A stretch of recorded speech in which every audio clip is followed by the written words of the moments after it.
नाज़रीन, ब्रेक से पहले बात हो रही थी डॉक्टर मुनीर अमानुल्लाह के साथ बच्चों में पैदाइशी तौर पर पाई जाने वाली दिल की बीमारियों के मुतालिक। आइए बातचीत का सिलसिला आगे बढ़ाएं। डॉक्टर साहब, सर्जरी और ख़ासकर दिल की सर्जरी बच्चों में वालिदैन के लिए बहुत बड़ा इम्तहान होती है और ये डिसीशन लेना भी एक बहुत मुश्किल मरहला होता है। इन सर्जरीज़ का सक्सेस रेट क्या है? बिल्कुल सही बात कही आपने। सबसे मुश्किल मरहला मेरे ख्याल से ये डिसाइड करना कि अपने बच्चे को ऑपरेशन कराना। पहले तो बिल्कुल। वो उसी से डर जाएं, फिर ओपन हार्ट सर्जरी। वो कॉन्सेप्ट उनका ये होता है ओपन हार्ट सर्जरी का, और काफ़ी कॉमन है ये भी कॉन्सेप्ट, कि दिल को जैसे हम छाती से निकाल के अपने टेबल पर ले जाकर उसके ऊपर काम करके वापस दिल पे छाती में लगाते हैं, वैसा नहीं जी। होता। वैसे ओपन हार्ट सर्जरी तो दिल के अंदर, छाती के अंदर ही रहता है दिल, और फिर उसको ट्यूबों के ज़रिए कनेक्ट करते हैं हार्ट लंग मशीन से। जी। लेकिन ये बिल्कुल सही बात है कि ये सबसे बड़ा खौफ है उनका। पहली बात यह है कि जो केयर है, जो ट्रीटमेंट है कंजेनिटल हार्ट डिजीज़ वाले पे बच्चों की, वो एक टीम वर्क है। उसमें एक सर्जन एक हिस्सा है और उसके गिर्द सब काम कर रहे हैं। लेकिन सर्जन को अगर आप निकाल दें तो फिर ऑपरेशन नहीं हो सकता। लेकिन आप उसके दूसरे जो लोग हैं, यानी कि paediatric cardiologist, paediatric cardiac anaesthetist जो बेहोशी देता है, जी। जो paediatric cardiac intensive care specialist जो आईसीयू के अंदर देखता है, जी। Paediatric congenital heart disease nurses जो आईसीयू के अंदर उन बच्चों को देखती हैं, जी। और फिजियोथेरेपिस्ट जो उनको केयर करती हैं इन द आईसीयू। ये एक पूरा एक टीम है। ये अगर डेवलप हो जाए तो आपकी सक्सेस रेट जो है वो बेहतर हो जाते हैं।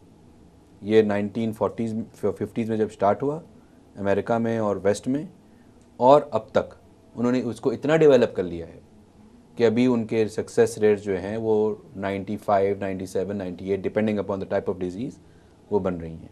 जी। पाकिस्तान में अल्हम्दुलिल्लाह हम 3 सेंटर्स की मैं बात कर रहा हूँ, कराची, लाहौर और इस्लामाबाद इस्लामाबाद। में। हमने काफ़ी कुछ सीख लिया और एक लेवल तक पहुँच गए हैं। और क्रॉस द बोर्ड अगर हम देखेंगे, दिल के सुराख वाले जो मर्ज़ होते हैं उसके अंदर हम ये इत्मीनान से, मैं एटलीस्ट अपने इंस्टीट्यूशन के बारे में ये कह सकता हूँ कि हम इत्मीनान से ये कह सकते हैं कि हमारे रिज़ल्ट जो हैं वो 98% सक्सेस रेट है।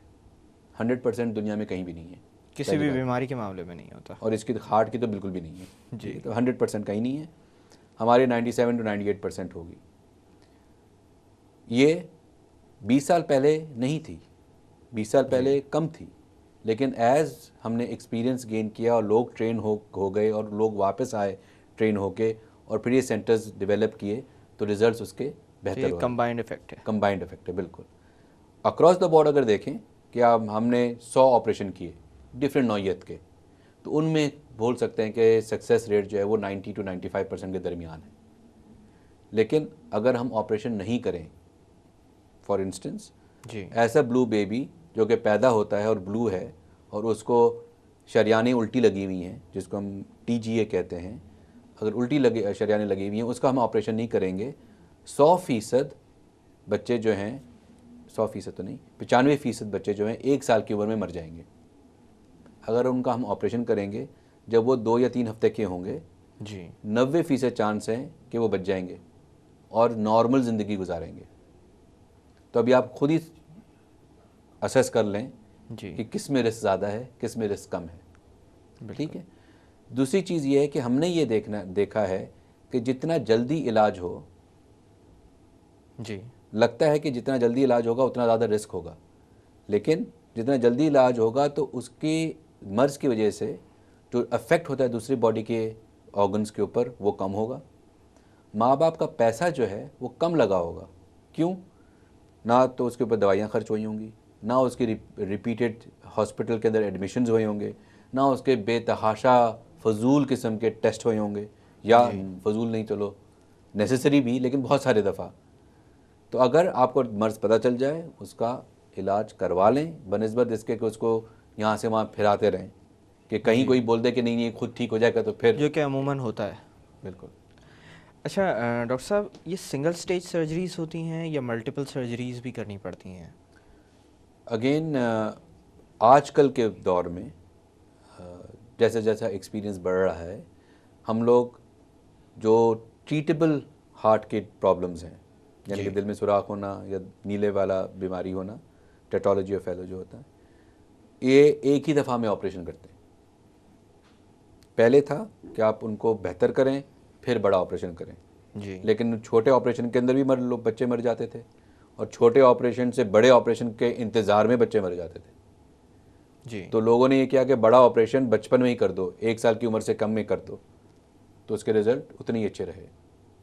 जी। तो हम भी यही करते हैं कि पैलिएटिव सर्जरी, यानी कि छोटा ऑपरेशन जिसको कहा जाता है, या शंट का ऑपरेशन या बैंड ऑपरेशन जो है, वो कम से कम, बहुत ही मुश्किल अगर कोई पेचीदा किस्म का मर्ज़ हो तो उसमें रखते हैं, वरना सब के हम क्योरेटिव सर्जरी, बड़ी सर्जरी एक ही दफ़ा में कर देते हैं।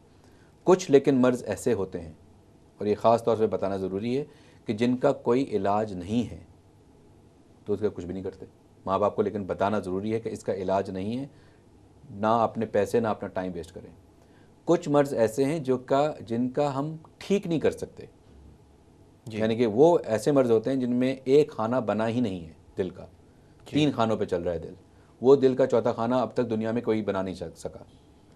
उन बच्चों के लिए सीरीज़ ऑफ ऑपरेशंस होती हैं, 3 कम अज़ कम, 2 कम अज़ कम या 3 ऑपरेशंस होते हैं, जो कि पहले महीने में, फिर पहले साल में, फिर 5वें 6ठे साल के अंदर।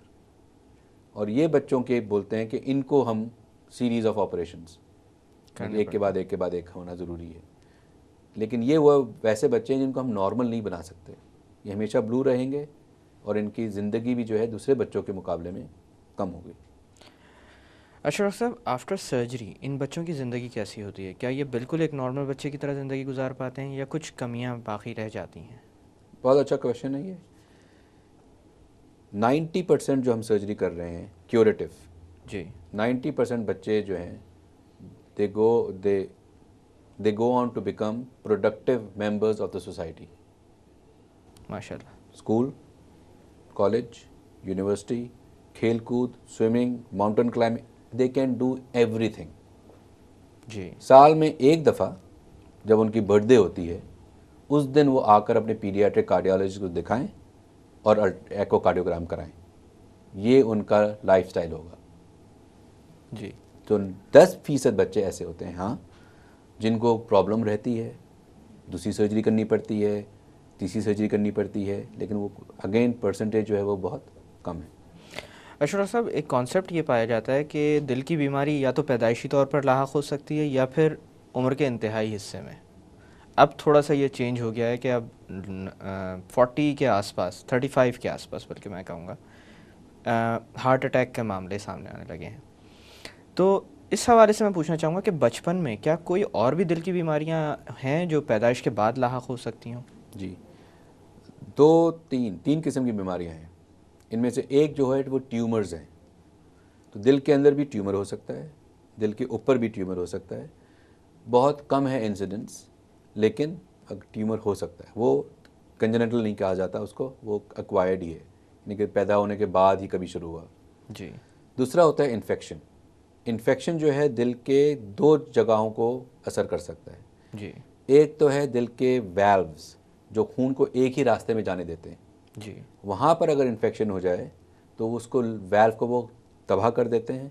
उसके अंदर या तो उसको सिकुड़ा देते हैं, या उसको इतना नाकारा कर देते हैं कि उसके अंदर से बहुत खून लीक होता है। यानी कि जैसे वैल्व होता है ना, टैप, पानी का नलके के अंदर भी वैल्व लगा होता है, प्लम्बिंग में जैसे यूज़ होते हाँ, हैं। वही वैल्व ख़राब हो जाए तो लीक करने लगता है हम्म। नल का, यही वैल्व का हिस्सा असर होता है अंदर भी, उसकी वजह से हार्ट फेल हो जाता है।